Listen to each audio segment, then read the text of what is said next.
Hi everyone, this is Unit 1, Lesson number 3, and our objectives for this lesson will be to convert between units of measurements and write numbers in scientific notation. Some of you may already be familiar with this, so it should be fairly simple. Converting, there's a couple tricks that I want to teach you to help you with this, and you will always find the units on your reference tables. So let's go to the first page. Actually, this will be page 10 in your note packet, starting off with scientific notation. So this is a method for expressing very large or small numbers easily. So for example,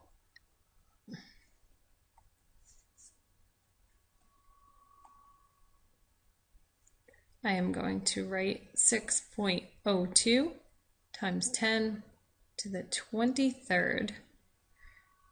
Okay, and this number actually represents the number of particles in a mole. So we are going to say that there are this many atoms in 1 mole. And you are probably wondering, what the heck am I talking about 1 mole? I'm not talking about the little critter mole, okay? This is actually a unit of measurement, describes how many atoms. It's just a way to basically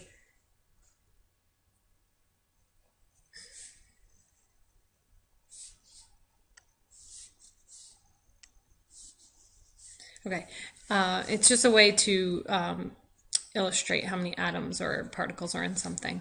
Okay, so it's a very large number. So for example, the number 1 million is in standard formation format. That should be notation, standard notation format. The scientific notation of this number is 1.0 times 10 to the 6th. So how do we get that? We want to make the number look smaller than this, right? So when you see this number right here, it's a little easier to write than this number up here. So we always move the decimal place to make the mantissa, okay? And the mantissa is the number out in front. So that would be right here. Okay, so this number right there, that's the mantissa, between 1 and 9. We don't want anything larger than that. We then arrange the exponent. Okay, the exponent is the number up to the right of the 10, so that's this number right here. That's the exponent. And now you're going to check your work. And this is simple, all right? You're just going to move the decimal place however many places and make sure the number is the same. So if you were to take the 1.0 and move the decimal places 6 places to the right, since it's a positive number, you're going to go to the right, you would get the original number 1 million. So let's look at an example here. We have a very large number here. We want to make it simpler, okay? To express it, it would be in scientific notation. So this is going to be standard notation.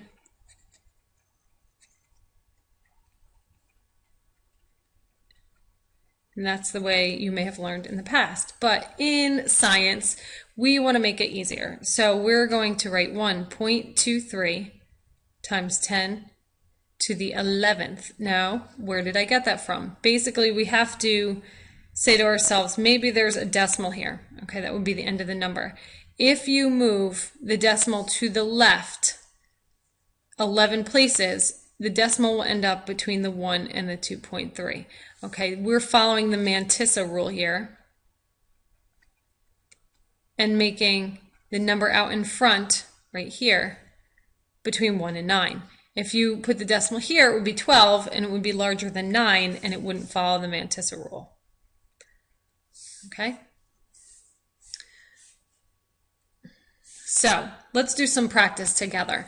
We're going to write the following numbers in scientific notation.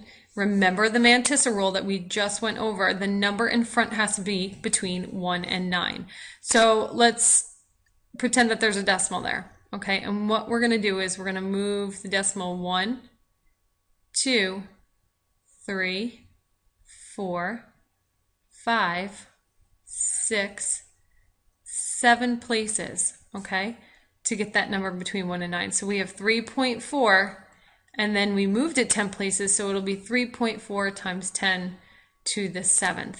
Now the exponent here is a positive number because the number is so large. All right, so if we check our work, we're going to say, okay, we're going to move this decimal back 7 places, and you end up with the same number that you started with. Okay? Now we have a very, very small number. Since it is so small and there's all these zeros out in front, we have to say that we're going to know that there's a negative exponent in this one. We're moving the decimal the opposite direction, so it's a negative number. So we start at the decimal and we go 1, 2, 3, 4, 5, 6. All right, so we have 6.7 times 10 to the negative 6th. Now, if you're not sure, pause it and go back. See how I moved the decimal. Now we have a number here. This is a comma, not a decimal. Do not get that confused. So generally the decimal would be at the end of the number. And we want to make sure, following the Mantissa rule, that the number is going to be between 1 and 9. So we have to get this. We have to get the decimal between the 2 and the 5. Okay, so let's move it. 1, 2, 3, 4.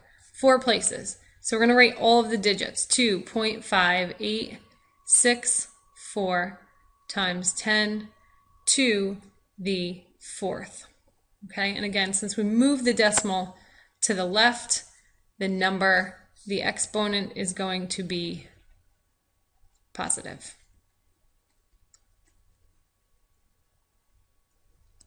Here we move the decimal to the right, then exponent is negative. Okay, good. Now we're going to write the following scientific notations in standard form. So now we're going to go the opposite direction. And let's look at the first one here. We have 5.7 times 10 to the 8th. So all we really need to do is say, okay, I'm going to take this 5.7 and I'm going to move the decimal to the right 8 places. So it's backwards now because it's a very large number. We know that this, since it's positive, this number is going to be very large. If you look at number 5, this is a negative exponent, so the number is going to be very tiny when we go back to standard notation. So let's start with 5.7. We go to the decimal and we say, okay, let's move it 8 places. 1, 2, 3, 4, 5, 6, 7, 8, and then fill in with zeros. 0, 0. Okay, so you should have 570 billion.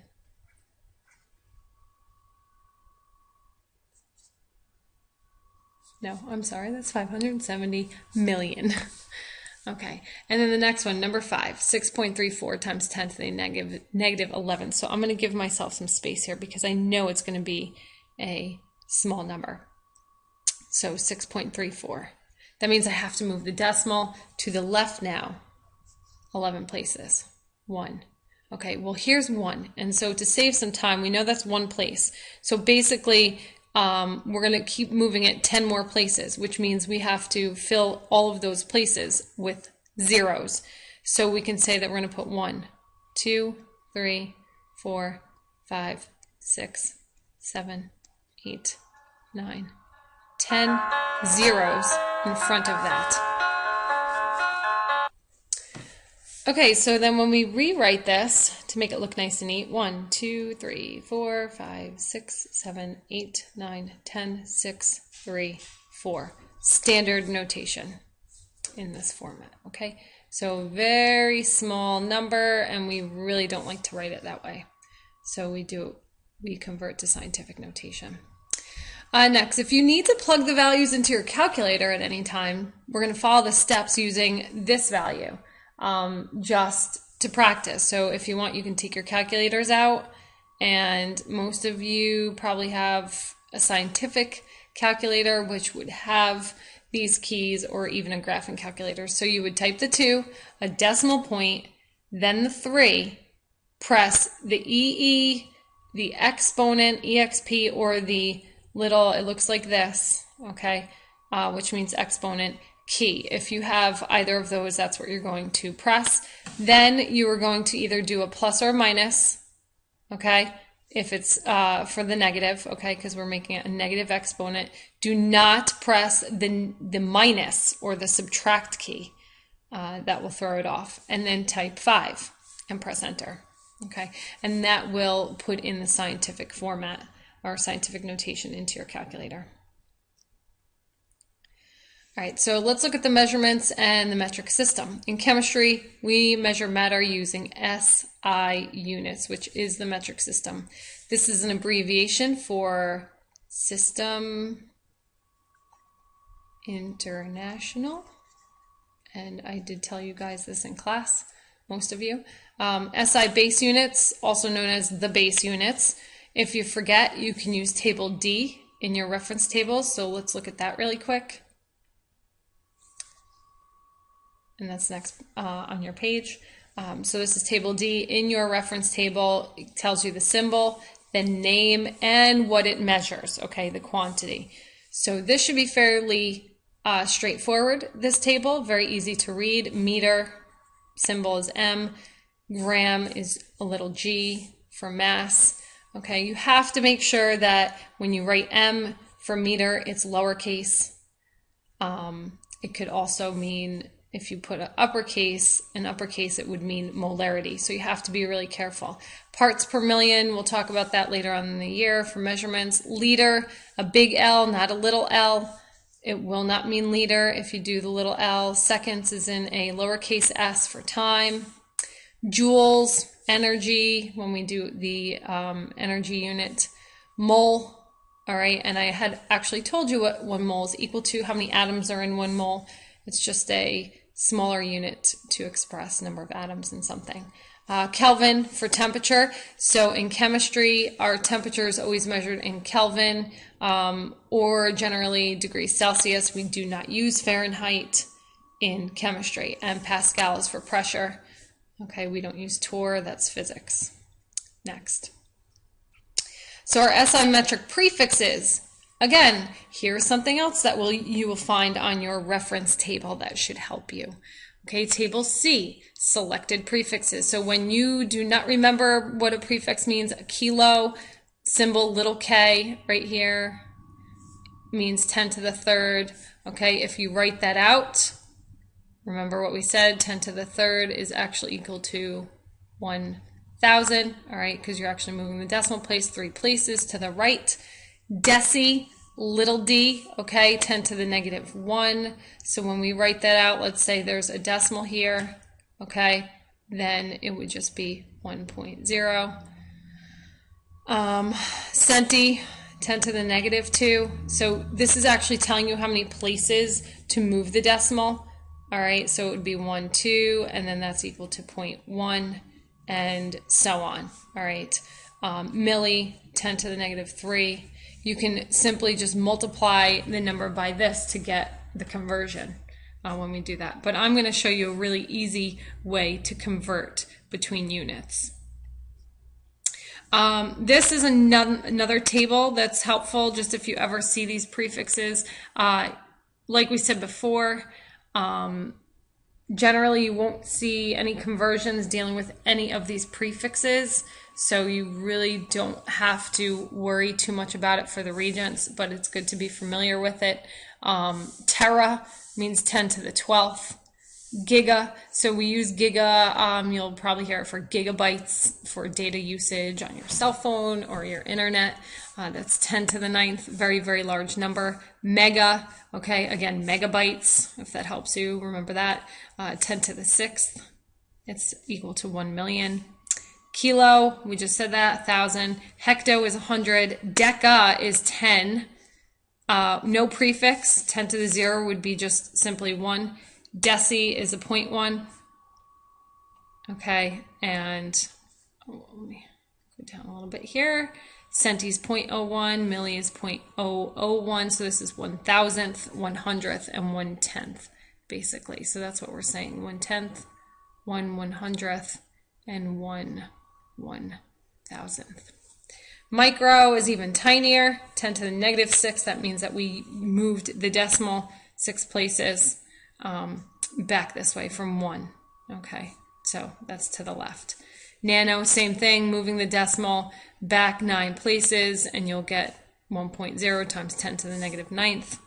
Pico and femto, which is 10 to the negative 15th, and even bigger, are a larger, I guess I should say, a larger negative exponent, negative 18 here. All right, so there's 17 zeros out in front of the 1. Very, very, very, very tiny number. All right, so an example, in the word kilometer, the root word or the base unit is meter. Okay, so that's this. This is the root. And the prefix is kilo. So this is the prefix. Kilo means multiply the root word by 1,000. Therefore, 1 kilometer or kilometer is equal to 1,000 meters. So let's look at some conversion factors. Our conversion factors are a mathematical expression that relates 2 units that measure the same type of quantity, just in a different way. So examples, 1 minute is equal to 60 seconds. I think we all know that now, right? Okay, here's another one. 1,000 grams is going to equal 1 kilogram. And another example, 1 liter is equal to 1,000 milliliters. Now, how do we do this? Rest assured, for the Regents, the most you'll have to convert will be between the milli, kilo base units, okay, and the base units gram, liter, or usually meter. This is always a matter of 3 or 6 decimal places. You must also make sure that you move the decimal in the correct direction. You might make the number either too small or too large if you're moving the decimal the wrong way. So right or left, which depends on whether converting from small to big or big to small. That's what vice versa means. Okay. So here is the little trick. We started kilo and then hecto and then deca because we said this is 1,000, this is 100, this is 10, this is your base unit, so this is going to be gram, liter, or meter. Deci is 1/10, 1/100th for centi, and 1/1000th. Okay, or if we write it as a decimal, 0, 0, 1, 0.01, and 0.1. Okay, so a little mnemonic to help you remember which way to go. All right, kilo is generally a capital K, so we can say King for kilo, Henry, and then we're going to say died. And then base unit, okay, U for base unit, upon. And then little drinking. Okay, for centi, we could say chocolate. And milli, milk. Funny little one, right? Doesn't really make too much sense, but it's a good way. King Henry died upon drinking chocolate milk. Here's another one. If you don't like that one, we can say kids hate doing math. And we're going to say for the M here, base unit is meter. Okay, so this would be meter here, or gram or liter. During cold months. That would be the winter. You guys hate doing math during the winter. Ha. Anyway, Okay, so that's a good way to help you remember how to go on the scale. Now, if you start at a base unit, then it will tell you if you want to convert from a meter to a decameter, you would move the decimal to the left one place, okay, to get to the deca. If you want to go from meter to kilometer, you would move the decimal to the left 1, 2, 3 places.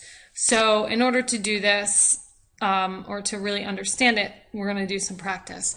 So a car travels at 845 kilometers.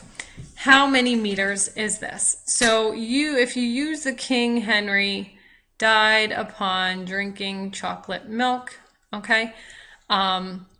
We start at kilo and we want to go to meters, right? And meters falls under the basic unit. So you say 1, 2, 3. Don't start counting at the K. Start at the next unit. So you start at hecta, deca, and then to the main unit. So the decimal is going to move to the right 3 places. All right, so you would say 845 and then 1, 2, 3. We could put a comma here if you want. So this would be equal to 845,000 meters. Convert 0.290 liters to milliliters. Now we have to think about this. Liters is a bigger unit and we're converting it to a smaller unit. So this number is going to get bigger. All right. So if we start at liter, and that would be at the U, right? Meter, gram, or liter. If you're starting at the basic unit, we want to go to milliliters. Count how many units you have to go. So starting at the U, you count deci, centi, milli. So it's 3 places to the right.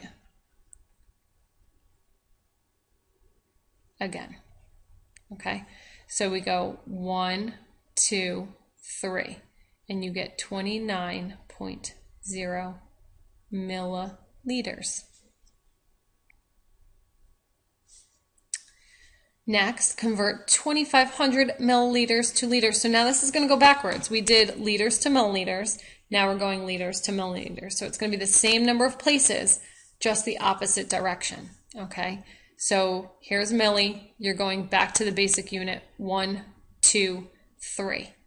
So if we say there's a decimal here, we can go 1, 2, 3, and you will get 2.5 liters. All right, so let's do a few more to see how you're doing. 3 grams to kilograms. So here's a basic unit, and we're going to kilo. So if you use the King Henry died upon drinking chocolate milk, this is going to help you. Here's your basic unit. So you start at U, and you say, okay, I'm going to kilo. So we need to go 1, 2, 3 units to the left. So you're going from a smaller unit to a much larger unit, so your number is actually going to get a little smaller. So we say 1, 2, 3, fill in the places with zeros, put a decimal, so your answer will be 0.003. If at any time I'm going too fast, please, you can pause, rewind, go back, look at the example again, listen to how I am explaining how to move the decimal. 1 kilometer to a meter. So meter is a basic unit. Kilo to the basic unit. 1, 2, 3 units to the right. So we're going to say 1, 2, 3. I always just write it over. And then you'll get 1,000 meters. 1 kilogram to a gram. Same thing. Kilo to a basic unit. Move it 3 places. You'll get 1,000. 1 liter to milliliter. Right, so obviously it's going to be 1 something. 1 liter is equal to milli. The prefix milli means 1,000. So you can say 1 liter is equal to 1,000 milliliters. And if you want, you could check yourself. Liters basic unit, moving the decimal to the right 1, 2, 3 places to get to milli. 7 meters to millimeters, okay? So basic unit, starting at the U, then you go deci, centi, okay, we'll say deci, centi, milli. 3 places to the right. So that'll be 1, 2, 3, fill it in with zeros, and you will get 7,000 millimeters. Number 9, 12 milliliters to liters. So we're going to go backwards. We're going to go to the left because we're going from a smaller unit to a larger unit. And this is actually, again, a basic unit.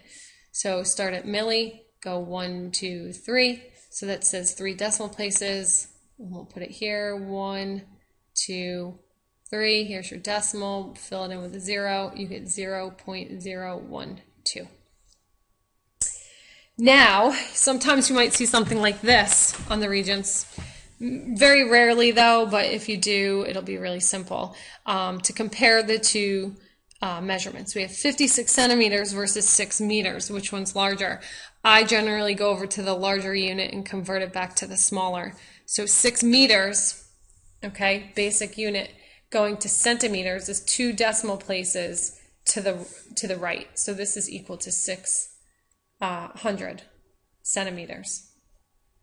Okay, so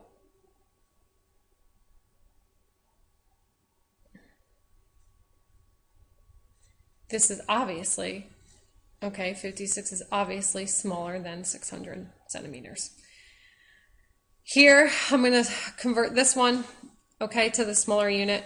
So 7 grams to milligrams, basic unit, to milli, go to the right 3 places. So it's going to be 7, actually, no, milligrams from gram. 1, 2, 3. So here, 1, 2, 3. This is 7,000 grams. Okay, so this is actually, or 7,000 milligrams. So that's going to be larger. Okay, and that's it. So once you get your answer, you have to check it and make sure that it makes sense. All right. Again, if you're going from a large unit to a smaller unit, generally this number is going to get bigger. When we go backwards from a smaller unit to a larger unit, the number is going to get smaller than the decimal number that we write. Okay, so that's actually going to conclude lesson number 3.